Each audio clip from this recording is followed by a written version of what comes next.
জনগণের ভোট ছাড়া আপনারা এই মজার চেয়ারে বসে আর চেয়ার ছাড়বেন না। এই চেয়ার আঁকড়া ধরে বসে মজা পাইছেন, এখানে বসে বসে আপনার নাবালক ছেলেমেয়ের কথা শুনবেন, অর্বাচীনদের কথা শুনবেন, কিছু ইসলামিক দলের কথা শুনবেন, যারা আর বাংলাদেশের সংখ্যাগরিষ্ঠ জনগণ, সংখ্যাগরিষ্ঠ ডান দল বাম দল তাদের সে কথা শুনবেন না। রাজনৈতিক দল হলো এই দেশের স্টেক হোল্ডার এবং এই দেশের জনগণ রাষ্ট্রের মালিক, এই ভূখণ্ডের মালিক। সংবিধান তাদেরকে দিয়েছে, জনগণ যাকে নির্বাচিত করবে তারাই দেশ পরিচালনা করবে। সেখানে যদি বিএনপি কে এই দেশের সংখ্যাগরিষ্ঠ মানুষ ভোট দেয়, আপনাদের কোনো আপত্তি আছে? বিএনপি কে যদি এই দেশের জনগণ চায় যে তারা দেশ পরিচালনার দায়িত্বে আসুক, আপনাদের গাজালা কেন? আপনাদের এত ব্যথা কেন? আপনাদের কষ্ট কেন? গ্লিটারের টুইন লেমন ও অ্যান্টিব্যাকটেরিয়াল ফর্মুলা বাসনকে চকচকে জীবাণুমুক্ত করে আমাদের দেয় গ্লিটার গ্যারান্টি। কষ্টটা কি? আপনাদের কষ্টটা কোথায়? কি সমস্যা? বিএনপি কে ঠেকাইতে হবে তো? কারণ জানেন যে আজকে নির্বাচন বিএনপি হলে 290টা আসন বিএনপি পাবে। এই জন্য আপনারা বিএনপি কে ঠেকাই দিবেন।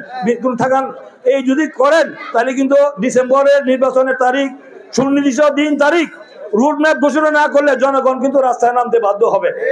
আমাদের প্রিয় নেতা বিএনপির অ্যাক্টিং চেয়ারম্যান তারেক রহমানের নির্দেশে এই দেশের ছাত্র যুবক উজ্জীবিত হয়েছে, অনুপ্রাণিত হয়েছে, যার জন্য এই বৈষম্য বিরোধী ছাত্র আন্দোলনে তারা উজ্জীবিত হয়েছেন এবং তারা এক দফার আন্দোলন করেছিলেন। আমরা এক দফার আন্দোলন করছি দীর্ঘদিন যাবৎ।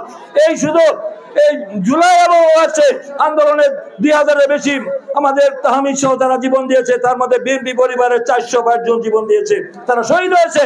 এটা শুধু জুলাই আর অগাস্টের আন্দোলন নয়, এটা দীর্ঘ 16 বছর আন্দোলনে মানুষের মধ্যে যে খুব দুঃখ বেদনা তারই বহিঃপ্রকাশ ঘটেছে। এর মধ্য দিয়ে কিন্তু শেখ হাসিনা বাংলাদেশ থেকে পালিয়ে যেতে বাধ্য হয়েছে। সে ডিসেম্বরের মধ্যে আমরা নির্বাচন চেয়েছি, ডিসেম্বরের মধ্যে সেনাবাহিনীর প্রধান বলছে ডিসেম্বরের মধ্যে নির্বাচন হওয়া উচিত। সমস্ত 100-এরও বেশি রাজনৈতিক দল নির্বাচন চেয়েছে ডিসেম্বরের মধ্যে। ওনারা বলে জুনের পরে থাকবেন না। আরে জুন কেন? এর মধ্যে সমস্যাটা কোথায়?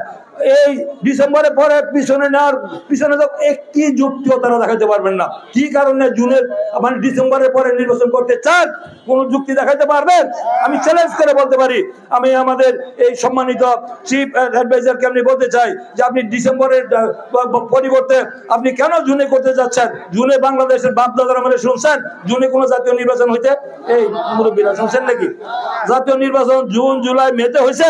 এই বৃষ্টিবাদল ঝড়বাদলের দিন সমস্ত হয়েছে জানুয়ারি ফেব্রুয়ারিতে, ডিসেম্বর হয়েছে। তাহলে আজকে কেন করতে যাচ্ছেন আপনি? কি চান আপনার? আমরা চাইলে আমরা কি অপরাধ? বিএনপি নাকি নির্বাচনের ক্ষমতা জানার পাগল হয়ে গেছে? আরে ভাই, আমরা তো পাগল। জনগণ চায়, আমরা জনগণের প্রতিনিধি, 40% জনগণের প্রতিনিধি করি।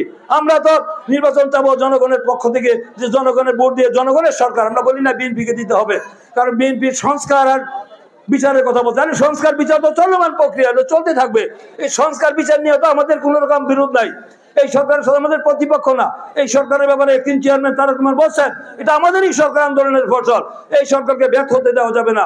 এই সরকারের অধীনেই অন্তর্বর্তীকালীন ইন্টারিম গভর্নমেন্ট এবং ডক্টর ইউনূসের অধীনেই আগামী দিনে ডিসেম্বরের মধ্যে নির্বাচন আমরা দেখতে চাই। এই কথা বলা কি আমাদের অপরাধ? তারা যদি টাল বাহানা করে, দীর্ঘায়িত করে এবং তারা সময় ক্ষেপণ করে, তারা যদি গোলাপানিতে মাছ শিকার করতে চায়, তাহলে দেশে অর্থনৈতিক সংকট আরো ঘনীভূত হবে এবং রাজনৈতিক সংকট আরো ঘনীভূত হবে, অস্থিতিশীল পরিস্থিতি হবে।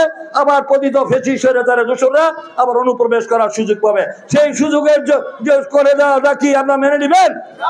আবার আওয়ামী লীগের, যুবলীগ, ছাত্রলীগ আবার কি তারা আধিপত্য বিচার করুক দেশে? এটা কি চান আপনারা? তো তারা যদি আজকে এই দেশে করতে চায়, নির্বাচন তারা দীর্ঘায়িত করতে চায়, তাহলে পরিস্থিতি সেই দিকে ধাবিত হবে।